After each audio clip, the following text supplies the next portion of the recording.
Hello दोस्तों, Shiv education channel पर आपका स्वागत है। आज की क्लास में हम देखने वाले हैं कि जो मिलते जुलते नाम है उसका भ्रम। देखिए, एक बात तो जानिए कि यदि आपके मन में भ्रम है तो उसे कोई नहीं निकाल सकता आपके अलावा। भ्रम सबसे बड़ी बीमारी होती है कि भ्रम को कोई नहीं निकाल सकता।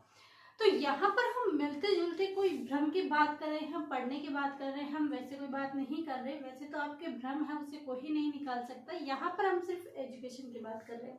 एजुकेशन के अंदर यहाँ पर हम देख रहे हैं कि काफी जो नाम होते हैं उनमें हमें कंफ्यूजन हो जाता है कि यार ये तो हमने यहाँ पर पढ़ा था, ये अब दोबारा कहाँ से आ गया। कहीं प्रिंटिंग दिक्कत हो रही है, या फिर उन्होंने गलत छाप दिया इसको, या फिर गलत बता दिया इसको, या फिर क्या रीजन है, हम उसके कंफ्यूजन हो जाते हैं। तो इन्हीं सारे भ्रम को, इन्हीं सारे मिलते जुलते नामों को, इन्हीं कंफ्यूजनों को हम आज की क्लास में पूरा करने वाले हैं। आज की क्लास में कैसे कंप्लीट होगा जी? बिल्कुल नहीं। हम इस भ्रम की ही यानी मिलते जुलते नामों की ही 2 क्लास लेके आएंगे और दोनों क्लासों में जो मिलते जुलते नाम हैं उनको बताए जाएंगे। देखिए, जो मिलते जुलते नाम है इनको सबको एक जगह करना बहुत हार्ड वर्क है और आपके लिए सिर्फ इतना सा काम है कि आपको क्या करना है कि ये सभी हार्ड वर्क ध्यान रखना है।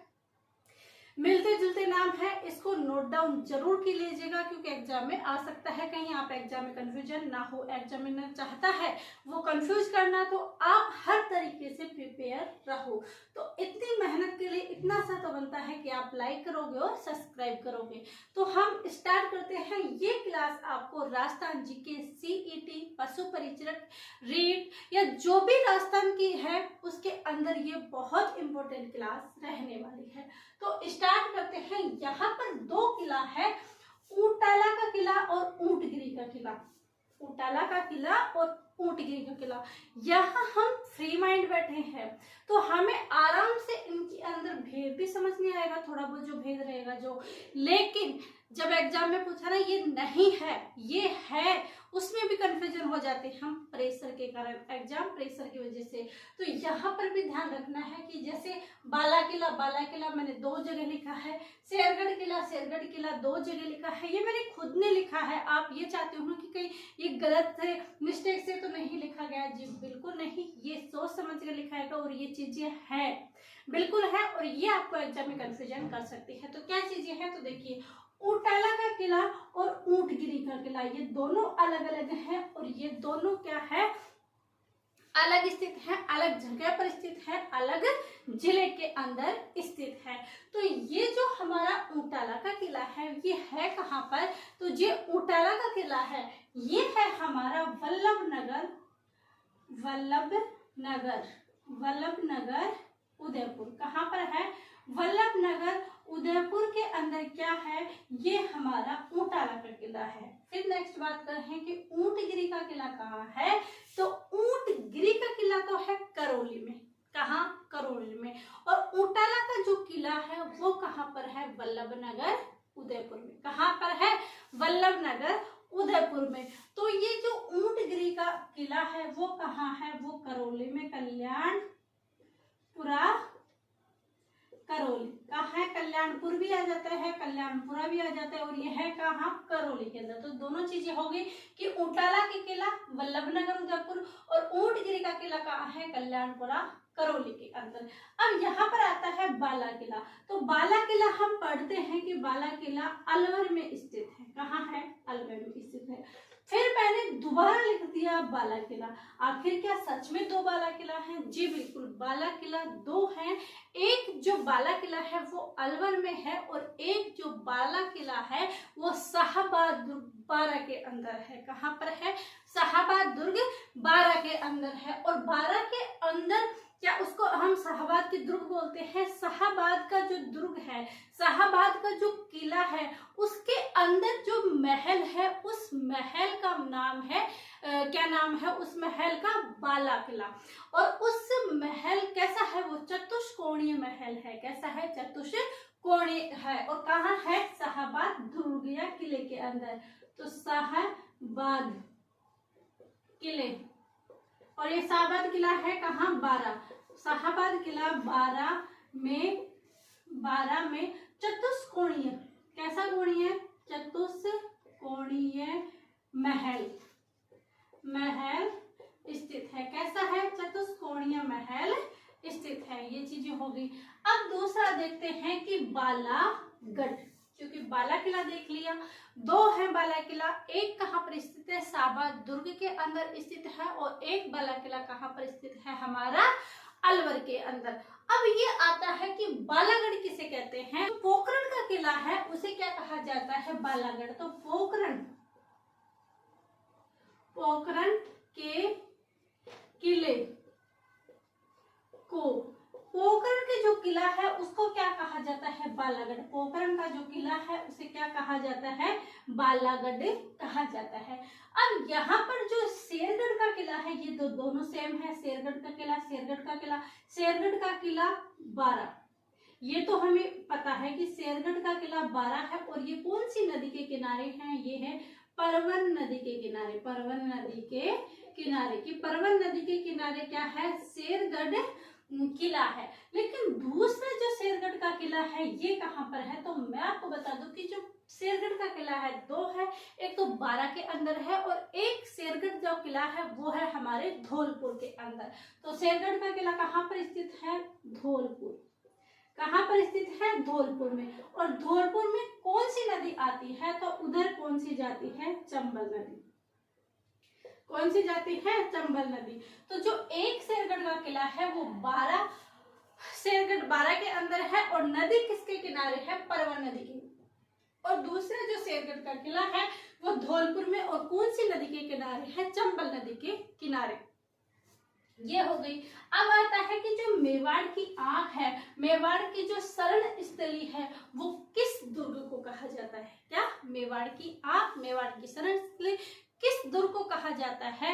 और ये भी क्वेश्चन आता है कि मेवाड़ का मुकुट किसे कहा जाता है? मेवाड़ का मुकुट मणि किसे कहा जाता है? दोनों कंफ्यूजन के। तो मेवाड़ की आंख किसे कहा जाता है? जो कुंभलगढ़ दुर्ग है, कुंभलगढ़ दुर्ग, कुंभलगढ़ दुर्ग जी नहीं, कुंभलगढ़ दुर्ग के कटार महल को, कटार महल को, कटार महल को क्या कहा जाता है?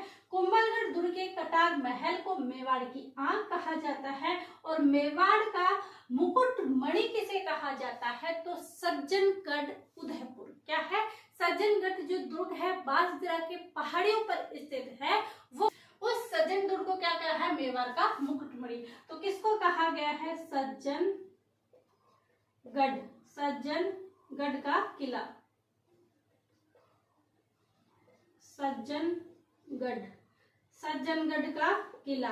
और ये सज्जनगढ़ का किला कहाँ पर स्थित है? ये सज्जनगढ़ का किला स्थित है हमारे उदयपुर। कहाँ पर स्थित है? उदयपुर में। और पहाड़ी कौन है? बांसदरा की पहाड़ियां। कैसी पहाड़ियां हैं? पहाड़ियों का नाम क्या है? बांसदरा पहाड़ियों पर ये स्थित है, और इसे मेवाड़ का मुकुटमणि कहा जाता है, मेवाड़ का मुकुट कहा जाता है।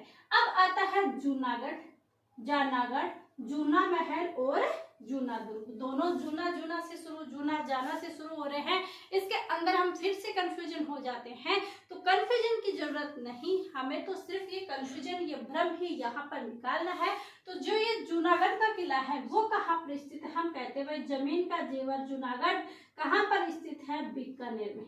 कहाँ पर स्थित है? बीकानेर में। तो जूनागढ़ का जो किला है वो कहाँ पर स्थित है? कि जो ये जानागढ़ है ये कहाँ पर स्थित है?